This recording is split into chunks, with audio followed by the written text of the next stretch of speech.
After you're failing today, pretty good.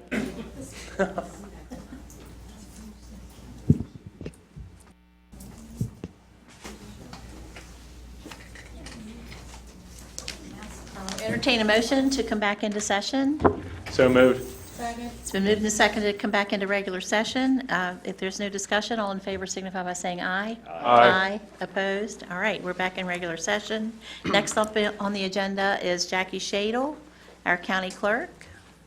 Madam President, quick thing, just for the public's background, there was a memo released on 3/17/19 regarding options of advisory committees, et cetera, by our attorney for the JCDA and stuff. That is what was discussed partially in executive session regarding that. So that's a public document. You can go look at that. It's available on the website at the commission under agenda. It's on the, if you go to the front of our webpage and you go under public information, it's on that next, and it's called Memorandum Ray JCDA. So if you, front of our webpage, just click the public information bar and it's there. Sorry, Public hearings notices. For the public, I looked at the West Virginia Code. It says anything that is public record you can't talk about in executive session. So could you repeat for the public what you went into executive session for on that point? Because obviously we're going to post this and the newspaper is interested.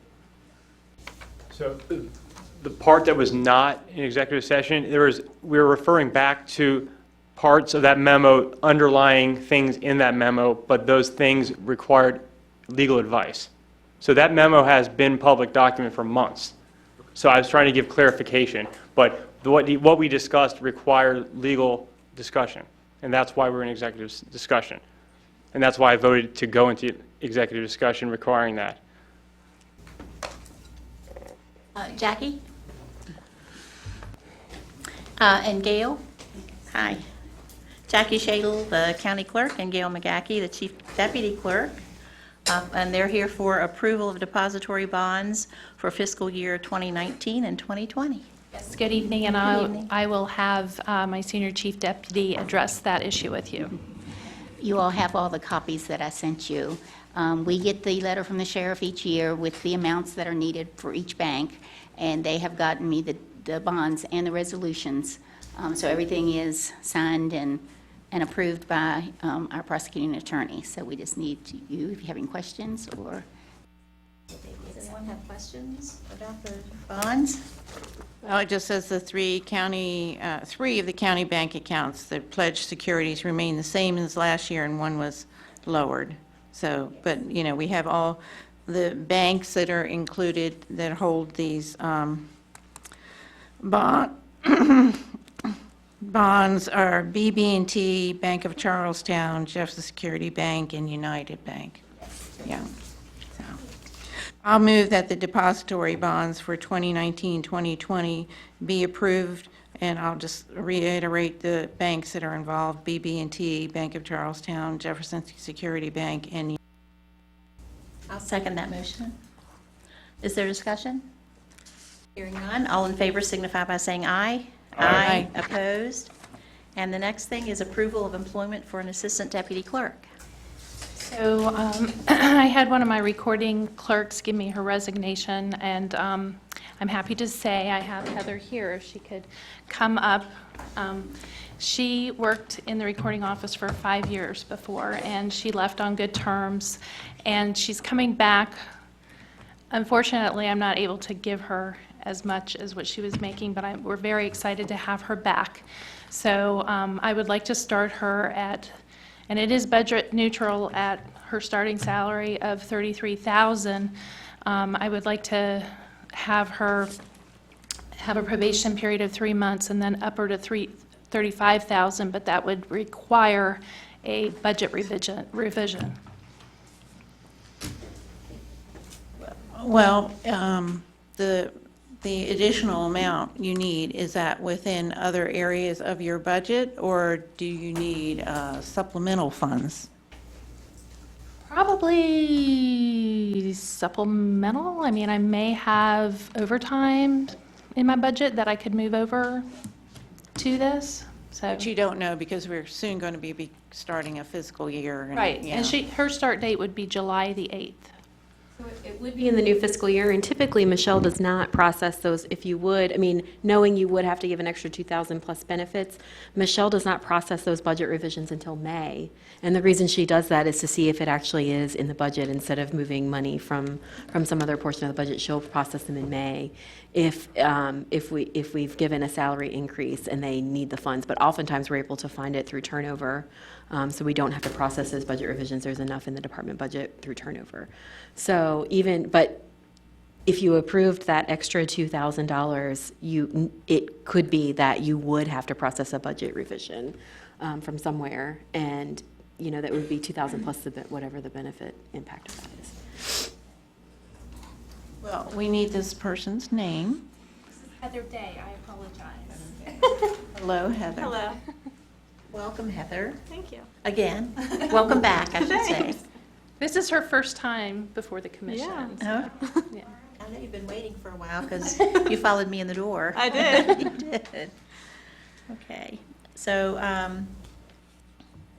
I don't think you haven't made a motion, have you? No, Okay, no, I I'll just move asked- that we approve the employment for Assistant Deputy Clerk Heather Day at a beginning salary of $33,000 with an increase up to $35,000 after she completes her probationary period.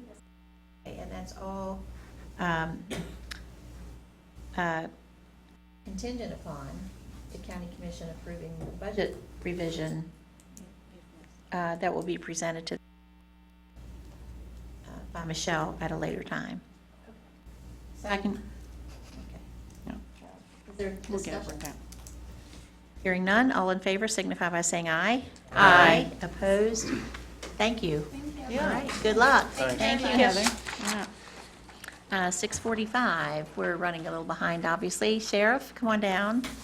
The sheriff is here for approval of a grant contract, which we always like to see. Good news is, members of the commission, I'm here to talk about bringing money, not taking money. As the committee had met earlier in the year, one of the things we identified is we have space in the holding cell areas. We have difficulty when we have the number of prisoners that we have, particularly sometimes we have female prisoners. And so one of the things that we proposed, we came to you asking to do, is to ask for a grant. The portion of that grant, not everything we asked for was approved, but a portion of the grant for $13,100 was approved to renovate the holding cell area so that we could put in a small cell area to add to the two existing facilities that we already have down there. This doesn't require any match money from you. It just requires that you authorize the president of the commission to sign the agreement, and we have to get it back to Charleston right away, and then we simply have the money available to start the renovation. All right, I move we accept the award of funding from the court security grant and authorize the president to sign documents. Second. It's been moved and seconded. Is there discussion? Hearing none, all in favor signify by saying aye. Aye. Opposed? All right. Thank you. Thank you. Oh, It's great news to get that Yeah, situation that's great. resolved. And I'm going to, Lynn Fields is not here. I'm going to move Russell Burgess, our IT director, up into that spot. Russ, are you here? I saw him at the door a second ago. Here he comes. Carrying his laptop. And Russ is here for approval of his department job description for level 1 through level 3 support help desk technician. Hey, Russ. How are you this evening? Good, how are you? Doing well, doing well. Good to see everybody. Good, good. Thanks for waiting. I'm Oh, by all sorry. means. By We're all behind, means. but I know you all have a lot of things to cover, many evenings. I put in the agenda packet the information I had on the 3 levels of support, the level 1, level 2, level 3. That I don't feel was really required in the past. We were small, now we're up to 3 people. And one of the things that we have of our interns, he's laughing at me, isn't he? I made a side comment that the 3 wasn't, very big. So I wanted to put those out so that we have an understanding of what your responsibilities are, where you would come in. And as you know, a short while ago, you all approved Abigail. Well, she came in as a level 1. I don't know if all of you are aware, Tina Dawn Stratton has left. She and her husband went back to Phoenix, Arizona. She was a great loss to the department. She had over 20 years of IT experience, was just wonderful at everything. And she made some great little figurines that, yeah. Figurines and great apple pie. Yeah, apple pie, that was the other thing, we'll miss I'm that. going to step up, Ross. Hey, yeah, Russ. Yeah, Russ. I Who are you can hiring? make apple pie, but then I might not have my job after you eat it. So I put those there. I did want to make mention of, on the level 3, I inadvertently left out a comment on the, I believe it has to do with if you are disabled, that you would be given reasonable accommodations to perform the job. And that has been added back in, so I apologize about that. Well, one thing I noticed, at least on my copy, I don't have, there's, on level 3, there's no basic and minimal. I didn't have anything on that. I think Okay. if you get to that point, that would be something that is, I don't think that, just because you put a minimum of, say, 5 years or 7 years in, I don't believe that really qualifies you for that level unless you have the knowledge, and you have proven that you have that knowledge. Well, I was just, following the format of the level 1 and 2, and I didn't know if that was the way you wanted it, or it was just something that got lost, when you copy and paste sometimes. With that, like I say, I think that, to me, that was more a level and breadth of knowledge that would be required for that level. Okay, all right, that's fine. Okay, any other questions for Russ? Okay. I move to approve the information technology job descriptions for level 1 through 3, support help desk technician. Second. It's been moved and seconded. Is there discussion? Hearing none, all in favor signify by saying aye. Aye. Opposed? All right. Great, thank you. The second item I have is, as I mentioned, Tina Dawn has left. We have been interviewing. I think we have been very fortunate in our interviews. We have found a gentleman from Kearneysville who has approximately 5 to 6 years of help desk experience. He has been down in the Chantilly area. He's been commuting.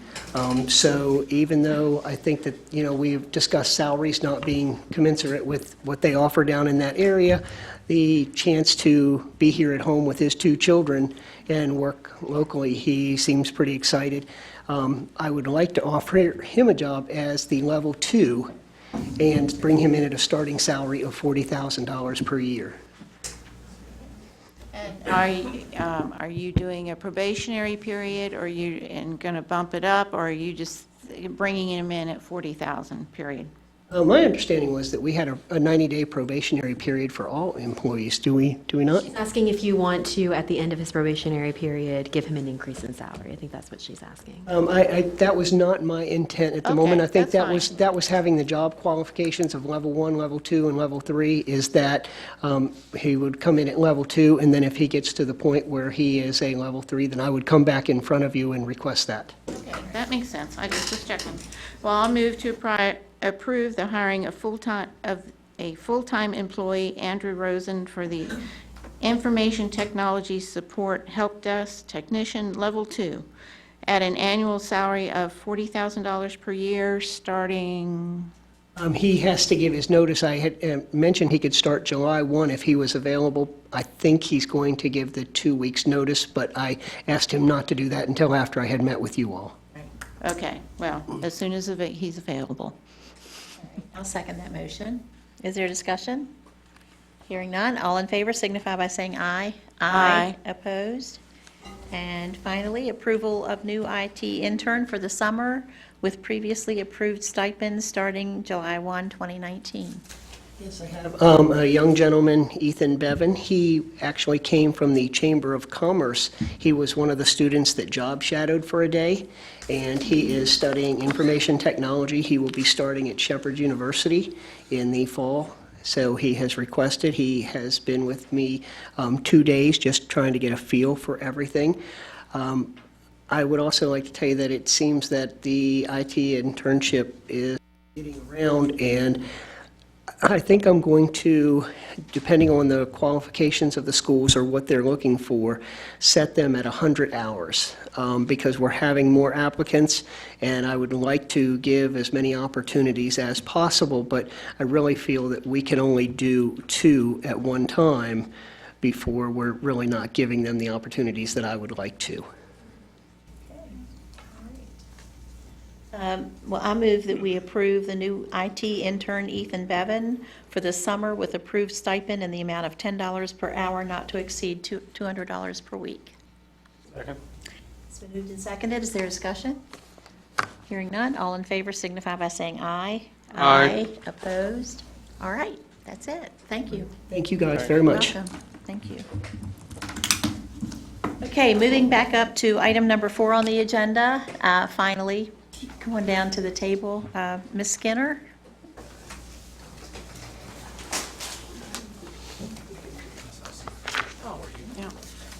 Is Lynn not coming in? Pardon? Lynn's not coming in? No, Lynn's not coming. No, thank you.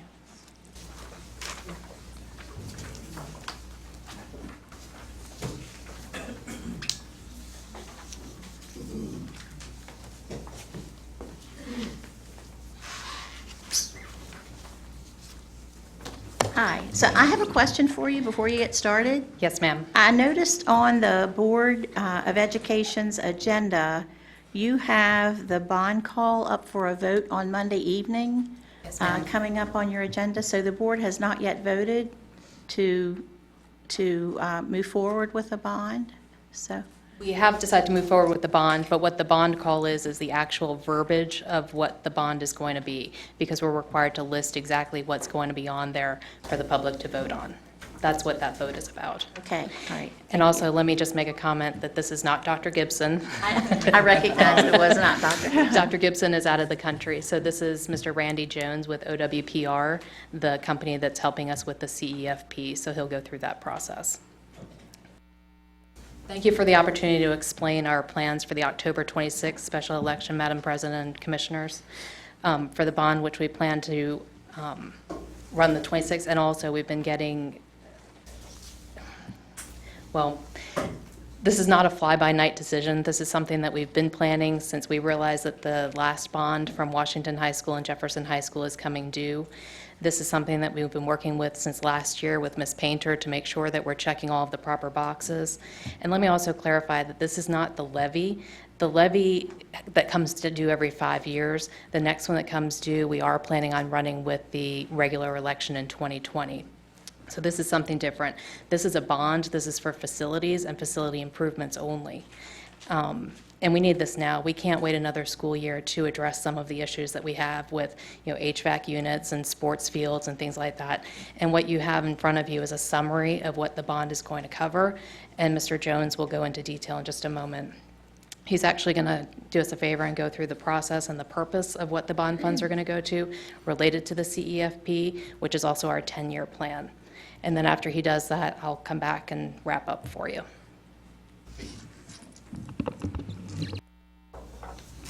So we were fortunate to be selected by the Jefferson County School Board of Education to do their 10-year comprehensive education facilities plan update, which is required by the West Virginia School Building Authority.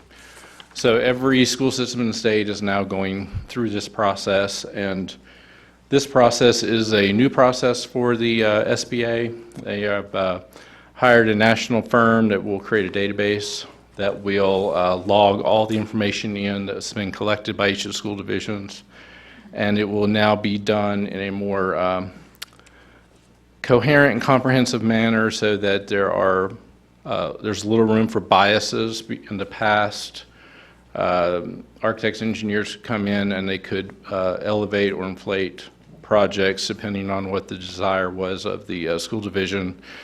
With this process, that will be eliminated.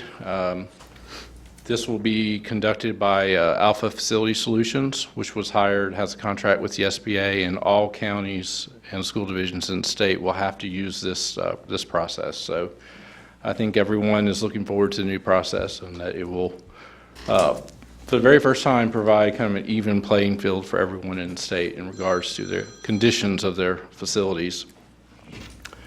What we did was we combined two teams of architects and engineers, and that included a civil engineer, mechanical engineer, and electrical engineer.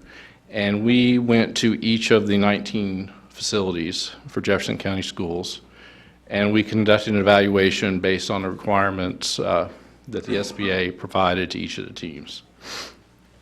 From this information this was the basis for the cost estimates and the scope that you see in the project summary, which I passed out, which shows the immediate needs for years 0 to 5, meaning the most immediate and pressing needs. While we were doing the facility evaluations, we also created 9 different committees that consisted of a safety and security committee, instruction committee, long-range planning committee, facilities committee, business and community partnerships committee, social and emotional behavioral health committee, athletics committee, fine arts committee, and technology committee. We had very good participation. It was not just the school division employees. We had folks from the Department of Homeland Security sit in on our safety and security meeting, so that was very, very beneficial. We had folks from the Sheriff's Department also sit in. Parks and Rec was on several of the committees and provided really good input in terms of long-range planning and parks and recreation needs for the county. And we also had representation from Shepherd University, so we had really good representation and good feedback. From this, the committee created bulleted itemized priorities for each area. These were then shared in 4 different community forums that we held at each of the 4 middle schools around the county. These community forums were held after work so that anybody could come. We ended up getting the participation level increased as word got out of what we were doing, and we finally at our last committee meeting we had what I consider pretty good representation from folks in the community who were just interested in what the EFP process was and how it was going forward. So our job was to provide a list to the school division based on what we feel are needs for 0 to 5 years. And we gave that to the Board of Education, and then they went through and prioritized those needs. And what you will notice is there are basically every building or facility in the school division has work attached to it and work that needs to be done, including new facilities, or what I consider relatively new facilities that were probably part of the last bond issue. Part of the reason for doing this process is to identify long-range maintenance needs so that there is a maintenance program put in place so that when new facilities are built, there's a schedule to make sure that HVAC equipment is replaced at the right appropriate time, that roofs are replaced at the appropriate time. So there's a broad-ranging benefit to having this type of information provided to the school division. I have a question, if I may. Does the $66 million figure include the maintenance of the facilities in the event that they are built? Does it include the maintenance of, and, yeah. Yes, that's a good question. There will be maintenance that will be built in. There's another piece of this plan that is a 5 to 10 year piece. And you'll notice if you were to look at that document that within that 5 to 10 year piece is maintenance for some of the equipment in the new facilities now, such as roof replacement or HVAC equipment replacement, which is hard to believe that that is going to be an issue because those schools appear to be new. But certain systems have a certain life, and we want to make sure that that is captured in this rotation process. I have a quick question, too. How much was the bond on Washington and the other projects originally, when that was issued? I believe that was about a $20 million bond, but it was also for a shorter span of time. So, can I Oh, yeah, go for it. I didn't interrupt finish the and then? presentation. That's fine. Nope. I just also want to clarify that this is not what's been called in the press a mega bond. It's our intention to keep the rates as close as possible to the last bond call, which was approximately about $60 a year for the $150,000 house for a Class 2. That was for the Washington High School and Jefferson High School renovation, which we've been fiscally prudent and actually paid off early. That's why we're in this position where we need to do this now. And also, it's going to coincide with the SBA funding cycle, which we just found out this week that we just received SBA money, about $950,000 to repair the HVAC system at TA Lowry. It's the MIP program, which is the Major Improvement Projects grant that they have. They provided 7 different counties with money, a total of $5 million, and we got $1 million of that. So we're pretty excited about that, so that's going to help. But timing is everything, and we don't choose to run a special election, but we really need to run this special election because we can't go a whole nother school year without some of these improvements. I mean, you heard the HVAC systems in some of these schools need to be totally replaced. We just did Washington High School's turf field because of the fact that they weren't going to be able to play any games on there this year. I mean, all of their games were going to be away games. I mean, there are just so many different things that we're trying to tackle, and doing this at this time is just going to be the best way to do it. And we're aware that, West Virginia Code gives the Board of Ed the legal authority and sole legal authority to run an election for a bond, but we would really ask for your support on this election process. Are there any questions? Yeah. I talked to the assessor because, I had heard earlier that it's a timing issue. But even if the election is held in October or in May, the bond won't go on your taxes till your new taxes go out in July. That's my understanding. They'll both go on the 2020 taxes, so I don't understand what you conflict with timing. I mean, you won't be getting the money any sooner, no matter when you have the election, is my understanding. No, we'll be able to sell the bonds in the springtime and, late winter, early spring. It's going to take a process. I mean, October 26th is the election date. We can't go out on October 27th and collect the money. Right, I understand that. There's an Yeah. entire process that we have to go through, and, bond counsel is the one that's in charge of that as far as checking those boxes. But, we're not going to get the money in October. We understand that, but it will be before July. My understanding is the bonds is what they want. They're backed by the taxes. Right. So the okay. taxes is what pays back the bond. Okay, but how, well, then just tell me what's your feeling of, or crystal ball of when the bonds are sold, when will that money be available to you? My understanding is prior to March 1st. Okay. Because I guess there is, in that process, there's, you have to get permission from Charleston, and, I mean, there's Yeah, a I whole know. laundry list. It's not like Okay. we can go out and say, okay, we're going to sell bonds today. I mean, there's a proper procedure to do it, and it's not an overnight process, and unfortunately, the sooner we have the election, the sooner we can get the funds. It's not based on the July 1st tax bill. Okay, that's what, just wanted to make sure that you could sell the bonds, before you have it on your tax. Have you hired? Just for I'm reference, sorry. I mean, Go the ahead. West Virginia Department of Education says that, now, let me clarify this, this is not our intention, but the West Virginia Department of Education says that we could run a bond up to $177 million.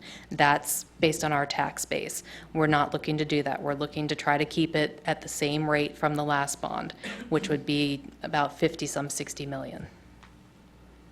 Thank you. That resolves one issue in my head. Have you hired bond counsel yet? Yes, ma'am, we have. You have? Okay. And I think you're really pressing the time frame here. You know, the Secretary of State puts out a best practices guide for holding special bond elections.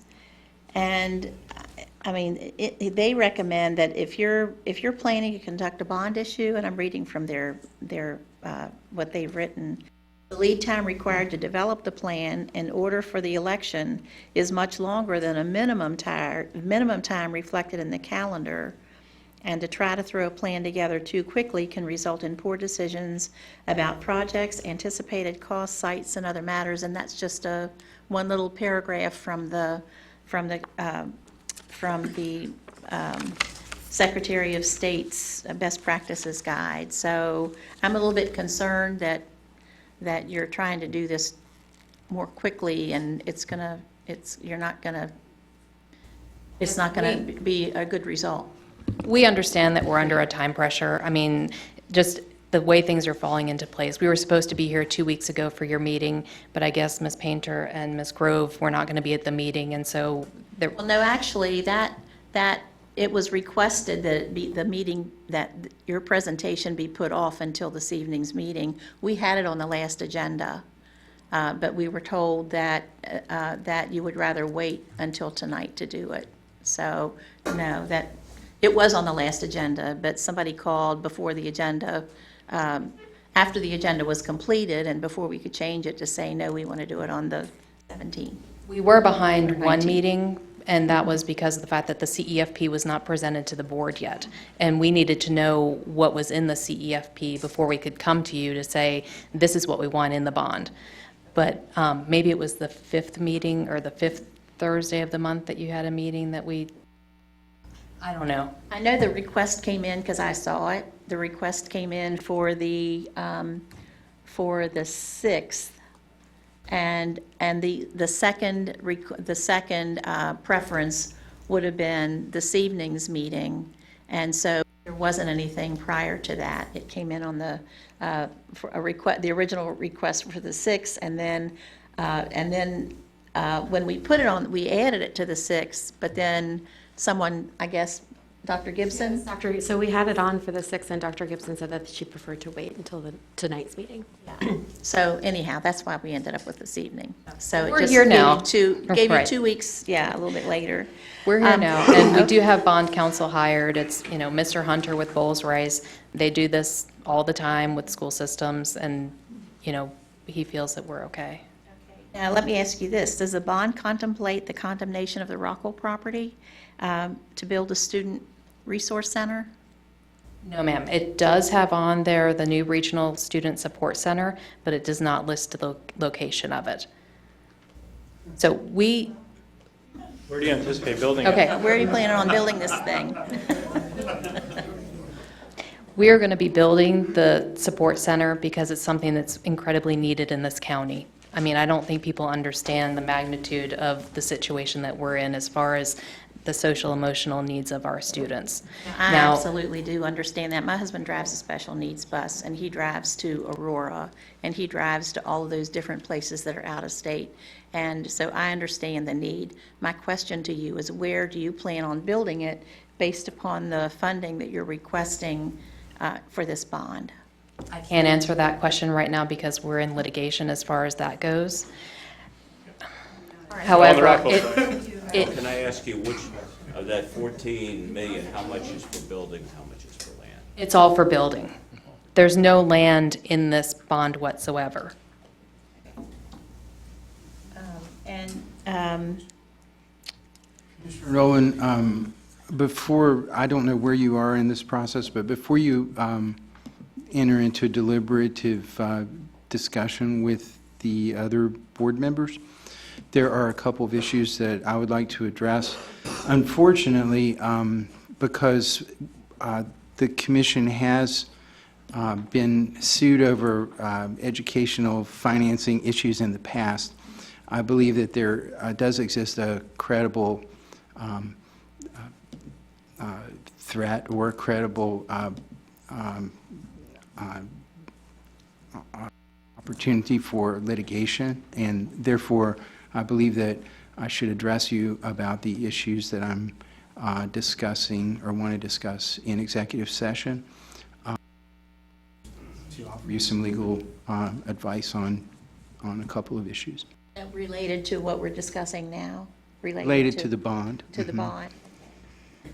Well, we don't want to get in trouble, so I think we need to go into executive session to receive legal advice with regard to the bond that we're discussing. I mean, I would anticipate there may be other discussion afterwards about this. I don't know, that would be up to the commission, but there's a couple of matters that I would like to discuss with you. And because of the potential for litigation in this case, I believe it should be an executive session. Can we try to be as brief as possible? Yeah. Yeah, it's getting late. Okay, so we, good try. I move we go into executive session to receive legal advice with regard to litigation that we are currently involved in. Second. All in favor signify by saying aye.